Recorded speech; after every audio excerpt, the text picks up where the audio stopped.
Karena merasa khawatir dengan Melani, Afif pun segera mendatangi mereka khawatir jika terjadi sesuatu dengan sahabatnya. Sedangkan Wira ikut di belakangnya. "Mel, kamu nggak apa-apa?" tanya Afif kepada Melani setelah mendekat. "Maaf Bung, jangan ikut campur masalah rumah tangga kami." Tiba-tiba lelaki yang bersama Melani menyahut. "Ini suamimu Mel?" "Iya Afif. Tolong kalian jangan membuat gaduh di tempat ini.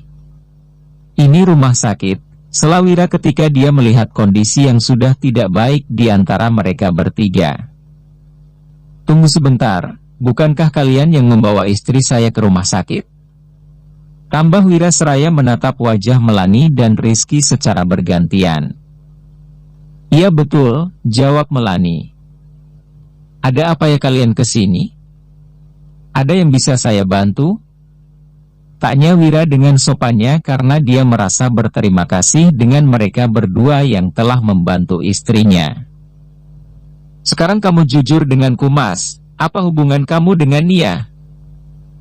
Melani mempertegas ucapannya kepada Rizky. Di depan suami Nia, dia ingin tahu penjelasan Rizky tentang apa yang sebenarnya terjadi. Dia sudah tak peduli dengan apa yang terjadi nanti, dia sudah merasa muak dengan suaminya. Sementara Arini hanya bisa diam membisu di samping Melani. Dia merasa tak perlu ikut campur dengan masalah keluarga sahabatnya, tapi dia akan membantu jikalau sahabatnya itu membutuhkan bantuannya. Sementara wajah Rizky terlihat pucat pasi, dia merasa bingung tentang apa yang harus dijelaskannya. Jika dia jujur tentu saja dia akan kehilangan Melani untuk selamanya. Keadaan Wira tak kalah mengenaskan. Dia benar-benar bingung dengan apa maksud ucapan dari Melani. "Maksud Anda apa bicara seperti itu? Tolong jelaskan, saya benar-benar tak mengerti." Wira terlihat bingung dan berharap penjelasan dari Melani. "Kamu harus jujur Mas. Katakan apa yang sebenarnya terjadi. Dan kamu harus mengakui bahwa kamu yang mendorong wanita itu hingga dia terjatuh. Tak mungkin kamu semarah itu dengan Nia kalau tak ada sesuatu." "Melani, diam." Rizky merasa terusik dengan perkataan Melani. Dia tak mau masuk penjara atas ulahnya. Tangannya dilayangkan ke udara dan bersiap untuk menampar Melani. Tapi sebelum itu terjadi dengan sigap Afif menangkap tangan Rizky yang hampir memukul Melani dan buk. Keributan tak bisa terelakkan, Afif melayangkan bogemnya kepada Rizky hingga terjadi pertengkaran di sana. "Jangan kasar kamu dengan perempuan," ucap Afif setelah membuat Rizky terjerembab tak berdaya. Sedangkan Wira, dia malah menghampiri Rizky, mencengkeram kerah kemejanya kuat-kuat. Melihat keributan itu, semua yang berada di situ merasa tak nyaman. Akhirnya salah satu keluarga pasien yang berada di sana memanggil security yang akhirnya mereka dilerai. Wira memohon untuk tidak diusir dan berjanji tak akan lagi berbuat keributan. Dan security pun menyetujuinya dengan catatan jika terjadi lagi maka mereka harus meninggalkan rumah sakit ini. "Apa maksud kamu Apa maksud kamu mendorong istri saya? Apa hubungan kamu dengan istri saya? Kalau kamu tidak bicara yang sesungguhnya aku akan melaporkan kamu ke polisi," ancam Wira kepada Rizky. Rizky yang mendengar ancaman dari Wira sedikit ketakutan. Dia tak mau berakhir di penjara. Rizky yang merasa terancam menoleh ke arah istrinya tapi Melani membuang muka, tanda jika dia sudah muak dengan ketidakjujuran suaminya. Sementara Rizky bingung akan menjawab apa.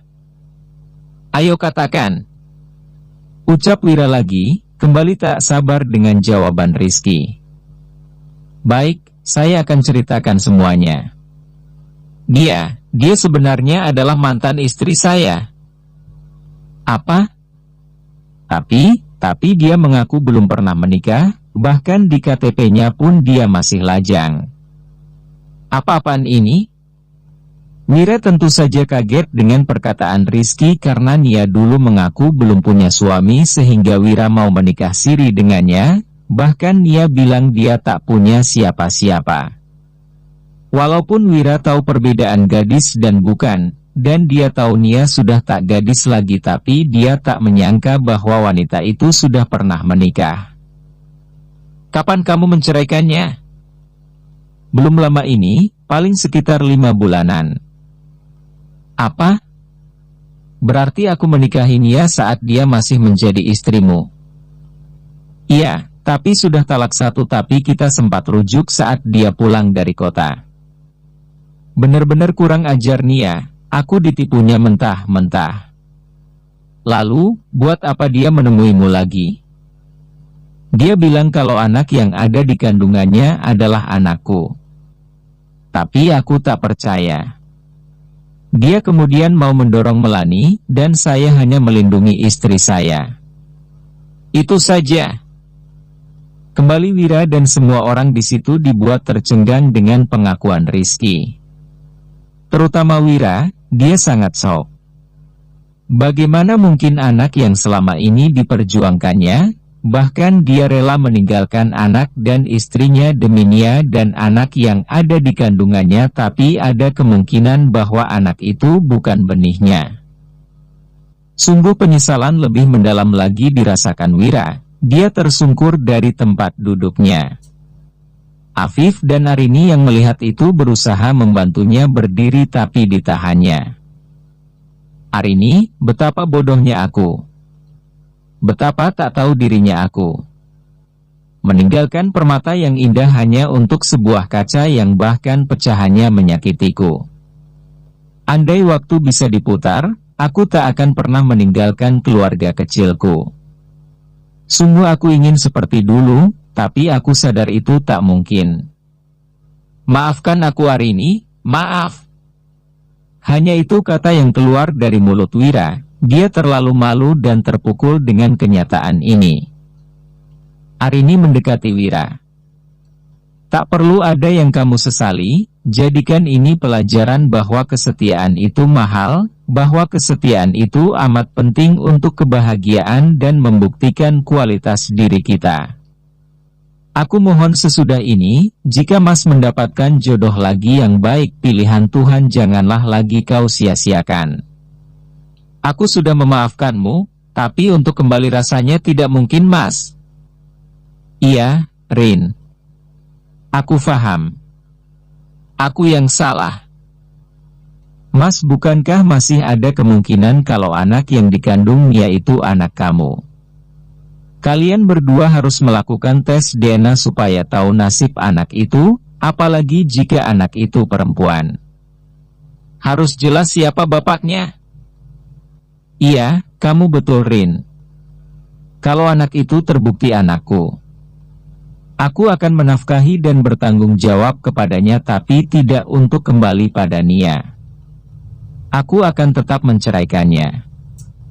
Aku tak mau bersama wanita yang tak mengerti dosa dan telah menghancurkan hidupku.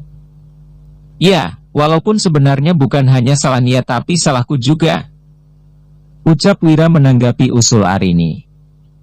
Bagaimanapun dia ingin tahu yang sebenarnya karena dia tak ingin melukai hati seorang anak lagi jika memang benar-benar itu anaknya. Dan kamu Rizky, kita akan melakukan tes DNA. Jika bisa dan memungkinkan malam ini juga karena sekarang Nia sedang dioperasi untuk mengeluarkan anaknya. Wira berusaha setenang mungkin menghadapi semua ini, dia ingin menyelesaikan masalah tentang anak ini secepatnya. Lagi-lagi Rizky menoleh kepada Melani dan Melani mengangguk yang berarti dia setuju kalau Rizky harus melakukan tes DNA. Di sisi lain Rizky sangat takut jika itu terbukti anaknya, entah apa yang akan dilakukan Melani kepadanya. Tak lama kemudian dokter keluar dari ruangan operasi. Mereka yang ada di situ semua berdiri ingin memastikan kondisi Nia. "Bagaimana kondisi istri saya, Dok?" tanya Wira. "Alhamdulillah operasinya berhasil, Bu Nia berhasil melahirkan anaknya, perempuan. Tapi maaf." "Kenapa, Dok?" "Bapak sabar ya, seperti yang saya katakan tadi. Akibat benturan itu rahim Bu Nia mengalami kerusakan dan kami harus mengangkatnya, jadi Bu Nia tak akan bisa hamil lagi." "Iya Dok, terima kasih." Wira mencoba menerima semua ini karena memang sebelumnya dokter sudah mengatakan kondisi Nia. Di sisi lain, walaupun Nia sudah menghancurkan rumah tangganya, tapi sebagai wanita, Arini merasa prihatin dengan kondisi Nia. Bagaimana tidak, rahim merupakan anugerah dari Yang Maha Kuasa untuk para kaum Hawa. Rahimlah yang bisa mengantarkan mereka menjadi ibu seutuhnya. Tapi sekarang, dia melihat sendiri ada wanita yang harus kehilangan rahim lagi-lagi karena perbuatan lelaki yang tidak bertanggung jawab. Setelah itu perawat pun keluar untuk memanggil Wira. Dia memintanya untuk mengazani anak itu. Walau dengan hati yang masih ragu akan ayah biologis anak itu, tapi tak ada salahnya dia mengazaninya. Walau bagaimanapun anak itu tak ada dosa, dia tak bersalah, anak itu hanya korban. Tapi di sudut hati Wira yang paling dalam, dia masih ingin berharap bahwa anak itu adalah darah dagingnya. Karena setidaknya jika anak itu darah dagingnya, dia mempunyai kekuatan untuk melanjutkan hidup dan juga karena anak inilah dia bisa bertahan dengan Nia sampai sekarang. Wira melangkahkan kakinya, dia melihat seorang bayi mungil yang masih menangis dengan nyaringnya.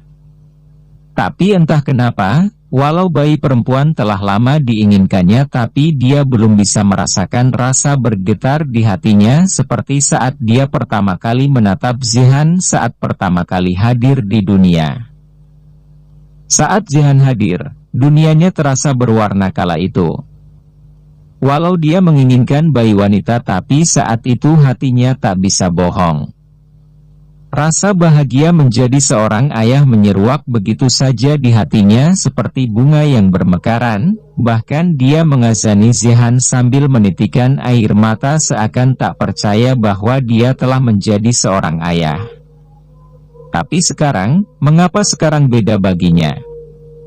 Entahlah, masih menjadi misteri siapa ayah anak tanpa dosa ini. Apa mungkin ini hanya perasaan Wira saja karena baru saja mendengar pengakuan Rizky hingga dia tak bisa merasakan getaran apa-apa bahkan rasa bahagia yang harusnya dimiliki seorang ayah yang menimang buah hati yang lama diimpikannya. Entahlah, lelaki itu bingung. Tapi dia merasa bahwa ini adalah kewajibannya. Direngkuhnya tubuh bayi mungil itu dan dipangkunya. Kemudian didekatkannya mulutnya ke telinga bayi merah yang ada di gendongannya dan setelah itu dia agungkan asma Allah di telinganya dengan khusyuk. Iya, dengan khusyuk tapi juga dengan kesedihan yang mendera. Dia masih belum bisa memaafkan dirinya sendiri akan kebodohan yang dilakukannya. Akankah bayi yang telah diperjuangkannya ini ternyata bukan darah dagingnya? Akankah bayi yang membuatnya rela kehilangan keluarga kecilnya itu ternyata bukan anak biologisnya? Sungguh merugi sekalilah Wira jika sampai itu terjadi, dia akan hancur sehancur-hancurnya. Besok, ya besok. Jika memungkinkan dia akan melakukannya.